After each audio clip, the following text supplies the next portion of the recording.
How does an uneducated farmhand from rural Arkansas, mocked for his accent and manners, end up humiliating the most sophisticated baseball league in the world? In an era when MLB was ruled by polished stars and rigid hierarchies, Dizzy Dean walked in sounding wrong, looking wrong, and behaving like he did not belong. And yet, within a few short years, he won 30 games in a single season, captured an MVP award, and led a chaotic underdog team to a World Series title. Critics laughed first. Then they watched him beat everyone who doubted him. So what turned a nobody from the cotton fields into the loudest nightmare MLB had ever created? To understand that, we have to go back to where this story truly began. Long before he became a voice that echoed across ballparks and radio waves, Dizzy Dean was simply J. Hannah Dean, a boy growing up in the unforgiving backroads of rural Arkansas. He was born in 1910 into a family of sharecroppers, people who owned nothing but their labor and survived season by season. His childhood unfolded in fields rather than classrooms, shaped by cotton rows, blistered hands, and constant movement as the family chased work wherever it could be found. Stability was a luxury the Deans never had. Jay's mother died when he was still young, a loss that left a permanent mark on the family and forced responsibility onto children far too early. Schooling became secondary to survival. Jay attended class only sporadically, often missing months at a time. Reading and grammar were not priorities in a world where strength and endurance mattered far more. That lack of formal education would later become a national joke, but at the time it simply reflected the reality of his upbringing. Baseball entered his life not as a dream, but as an escape. After long days in the fields, Jay threw makeshift balls for fun, discovering that his arm possessed unusual life and power. He did not learn mechanics from coaches or study strategy from books. He learned by competing, by trying to overpower anyone standing across from him. Every throw carried frustration, pride, and a quiet refusal to accept the place society had assigned him. The culture around him reinforced that mindset. In rural Arkansas during the early 20th century, ambition was dangerous. People who talked too loudly about success were expected to fail. Yet Jay did exactly that. He boasted, joked, and challenged others openly, not out of arrogance, but out of instinct. Confidence was armor. Without it, a poor farm boy had nothing. This environment raised an essential question that would define his life. Would the roughness of his origins trap him forever on the margins? Or had those same hardships forged a competitor fearless enough to confront the entire baseball world? For Dizzy Dean, the road to Major League Baseball did not begin with scouts, scholarships, or polished showcases. It began with desperation. As a teenager with no clear future and no financial safety net, Dean lied about his age to join the United States Army. It was not patriotism that pushed him forward, but survival. The Army offered structure, food, and most importantly, a chance to throw a baseball without worrying about the next harvest. On military teams, Dean's arm immediately stood out. The ball exploded out of his hand, faster and harder than most hitters could react to. Yet talent alone did not open doors. His control was erratic, his behavior unpredictable, and his mouth constantly ran ahead of him. Coaches saw raw ability wrapped in chaos. Some believed he could be molded. Others dismissed him as unteachable. Eventually, opportunity arrived in the form of a modest contract with the St. Louis Cardinals organization. It was not a triumphal entry. It was a gamble taken on a loud, unrefined pitcher from nowhere. In the minor leagues, Dean struggled with discipline and consistency. He walked too many batters, challenged hitters recklessly, and clashed with authority. Teammates were unsure whether to trust him. Managers questioned whether his confidence masked insecurity or arrogance. When Dean finally reached the major leagues, the results were uneven. He flashed brilliance in one outing and frustration in the next. Opponents quickly learned that he never backed down. If a hitter stared him down, Dean threw harder. If the crowd jeered, he talked back. But wins did not come easily at first, and in a league filled with polished professionals, his style seemed out of place. More damaging than his performance was perception. His rural accent, poor grammar, and fearless boasting made him an easy target. Writers mocked him, veterans dismissed him. He was seen as entertainment, not a future ace. The league tolerated him, but it did not fear him. That tension set the stage for the defining question of his career. Would this loud outsider be exposed once the novelty faded, or was something far more dangerous quietly taking shape beneath the chaos? The moment that changed everything for Dizzy Dean did not arrive quietly. It arrived wrapped in bravado, disbelief, and a challenge that sounded absurd to anyone who heard it. Before the 1934 season, Dean made a public prediction that shocked the baseball world. He declared that he and his brother Paul would combine for 45 victories. In an era when even elite pitchers rarely spoke with such certainty, the statement was treated as comedy. Writers laughed, opponents scoffed. To them, Dean was still the loud farmhand who did not understand his place. But inside the Cardinals clubhouse, something different was happening. Dean was no longer just throwing hard. He was learning how to weaponize confidence. Every batter faced a pitcher who truly believed he could not be beaten, and belief, when backed by ability, became contagious. As the season unfolded, Dean began to dominate. His fastball seemed heavier, his control sharper, and his competitiveness relentless. He attacked hitters without hesitation, daring them to challenge him. Win after win piled up, and the laughter faded into unease. By midsummer, it was clear that Dean was not enjoying a lucky stretch. He was overpowering the National League. By the end of the season, Dean had won 30 games. His brother Paul added 19 more. The prophecy had not only come true, it had exceeded every expectation. The farmhand who once entertained the league had humiliated it instead. Dean captured the National League Most Valuable Player award, a recognition that forced even his harshest critics to acknowledge reality. This breakout did more than elevate his statistics. It reversed the power dynamic between Dean and the league. The jokes stopped. The fear began. For the first time, Major League Baseball understood that the man they had mocked was now shaping its destiny. At the height of his power, Dizzy Dean did not merely pitch games. He dictated moods. Every appearance felt like an event, charged with tension before the first pitch was thrown.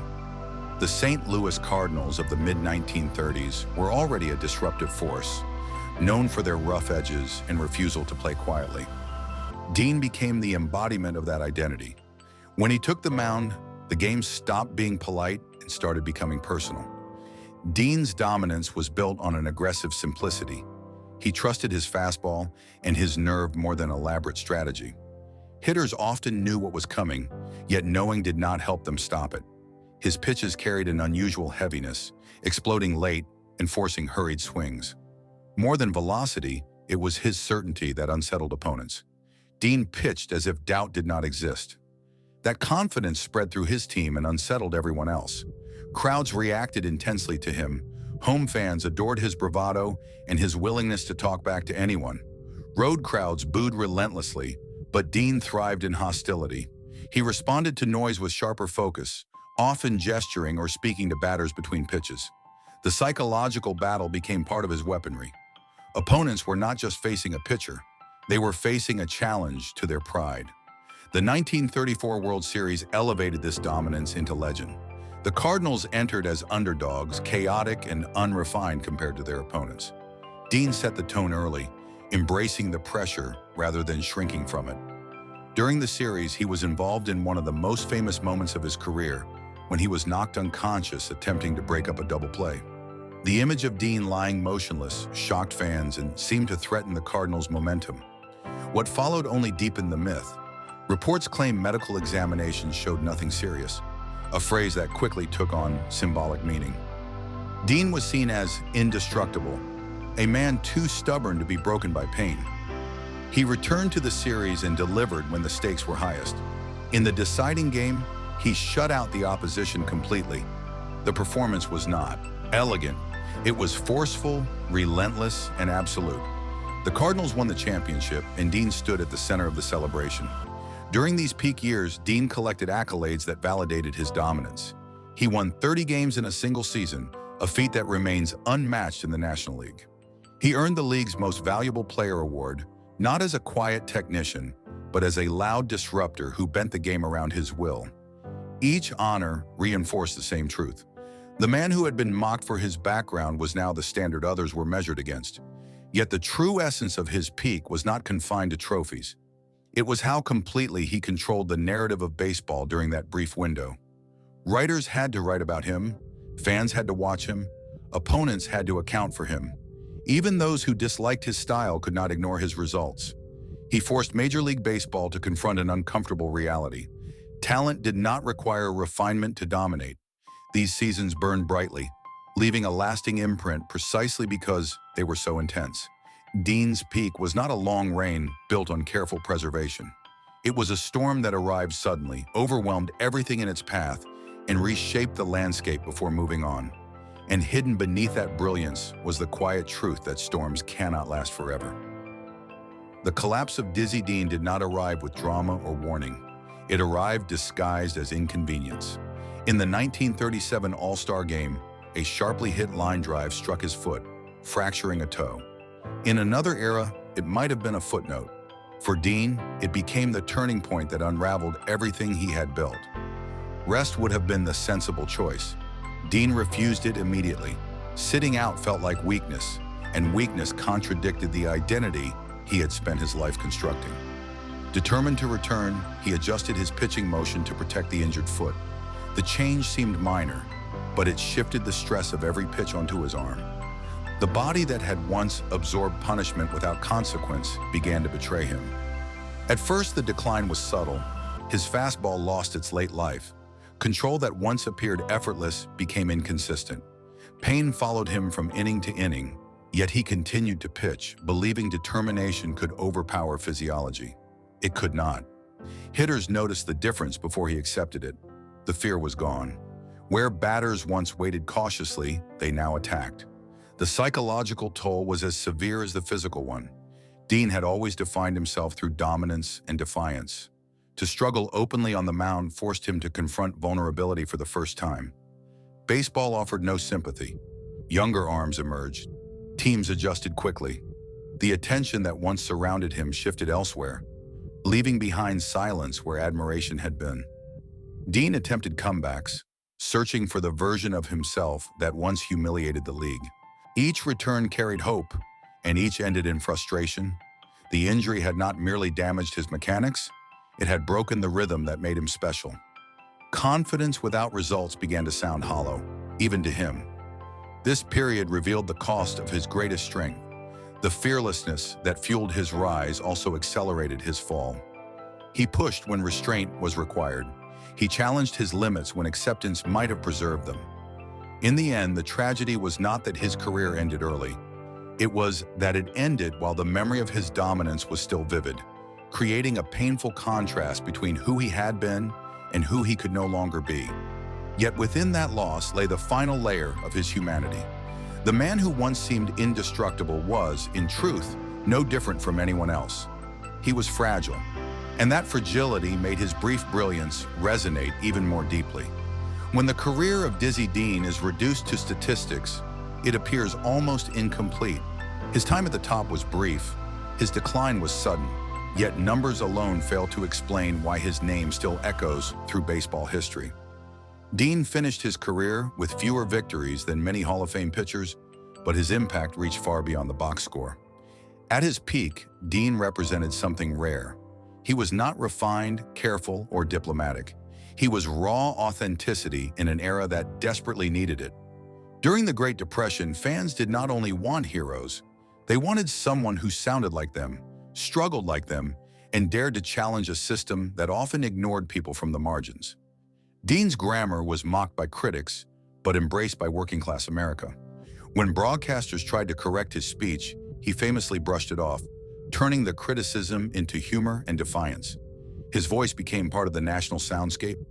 After his playing days ended, Dean transitioned into broadcasting, where controversy followed him again. Purists complained, educators objected, audiences listened anyway. He did not analyze the game with polish. He told stories. He entertained. He reminded fans that baseball was not owned by elites, but by anyone willing to love it loudly. Comparisons with other legends only highlight his uniqueness.